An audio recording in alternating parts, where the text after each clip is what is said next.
Esse capítulo 17 de Êxodo é um capítulo maravilhoso. E o versículo 8, ele começa falando algo muito interessante. Então veio Amaleque e pelejou contra Israel em Refidim.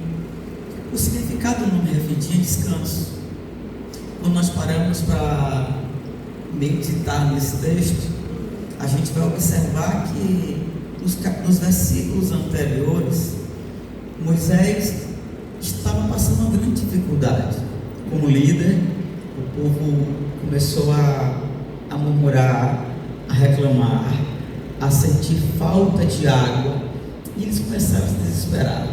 As crianças reclamando, as mulheres, os homens, e eles se levantaram contra Moisés de uma maneira muito intensa, na realidade como que querendo colocar Moisés contra a parede.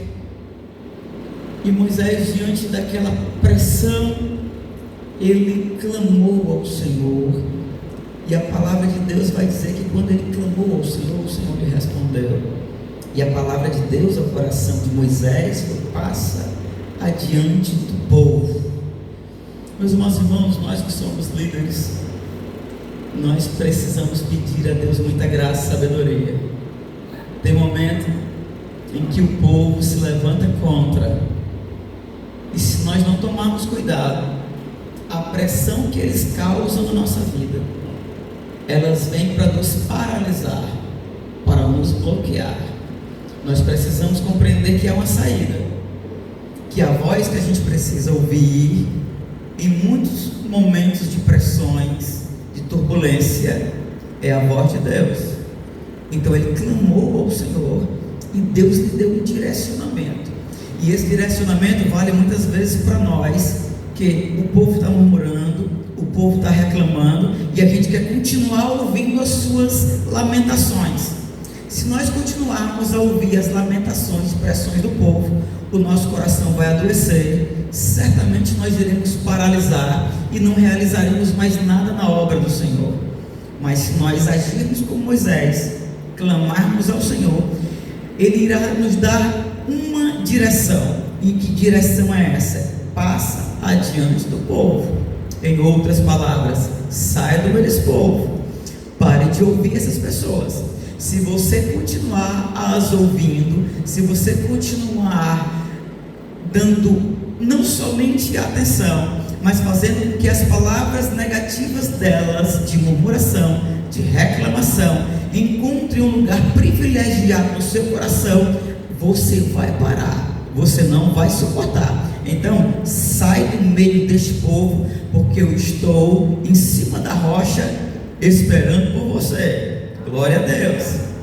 A palavra de Deus vai dizer que Moisés, ele saiu do meio do povo, e o Senhor estava ali em cima da rocha, pediu para ele tocar, ele tocou na rocha, na verdade ele bateu, feriu aquela rocha, e quando ele feriu aquela rocha, saiu água, muita água, e todo aquele povo que outrora estava murmurando, eles foram saciados pela água que brotou da rocha. Então Moisés agora está diante de um momento de uma grande bênção, de uma grande vitória. O que ele quer? Descanso. Refidim é o que muitas vezes nós queremos. A dificuldade vem, nós clamamos ao Senhor, e como o nosso Deus é bom, Ele nos dá um direcionamento, e diante do direcionamento que Ele nos dá, quando nós obedecemos, a vitória, ela é uma garantia dada pela palavra de Deus.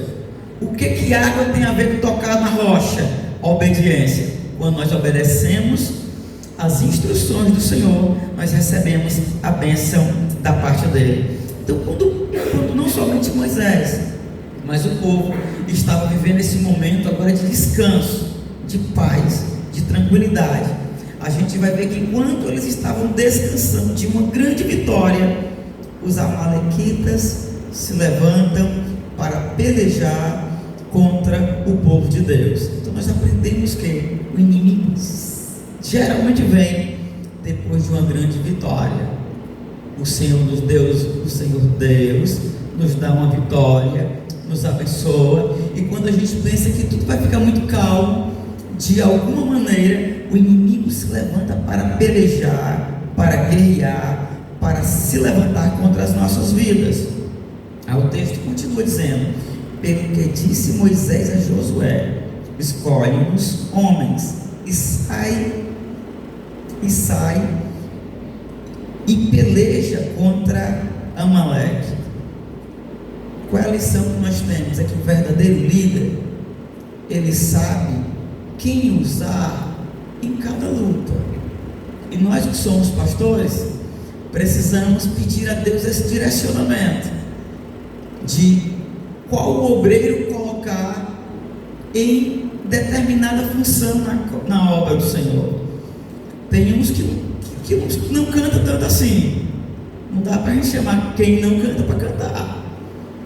É complicado nós convidarmos no dia de domingo um obreiro que está começando a pregar. Se for para dar uma saudação, tudo bem, mas para trazer uma palavra oficial, geralmente vai ter algum tipo de dificuldade, porque é importante que nós tenhamos esse discernimento de compreender que existe um Josué, que ele foi preparado para lutar e que ele está com uma espada na mão para guerrear. A palavra de Deus continua: sua hora de pelejar vai chegar. O que nós precisamos? É de estar à frente. Josué era um dos filhos de Israel que o Senhor Deus chamou para estar à frente da batalha. E como nós somos privilegiados de sermos escolhidos para estarmos na frente da batalha. Então, se você tem uma espada nas mãos, obreiros, obreiras do Senhor, se Deus te deu um instrumento para lutar, para guerrear, para pelejar, espere que a sua hora vai chegar. E eu me lembro que quando eu aceitei Jesus, eu vou completar 28 anos de fé. O Senhor sempre disse que eu iria ministrar a palavra de Deus. E meus irmãos, no meu tempo, todos os jovens pregavam. Todo mundo recebia a oportunidade para pregar, menos eu. Até que 8 anos se passaram. Eu estava em determinado lugar, passando uma luta muito grande, e fui convidado para participar de uma oração. E quando cheguei naquela oração, Deus usou aquela irmã chamada Anitta para todo mundo. E eu disse: Senhor, fala comigo. E naquele dia, aquela mulher olhou para mim e disse: Deus está me dando uma revelação a seu respeito. Eu te vejo no púlpito de igrejas, pregando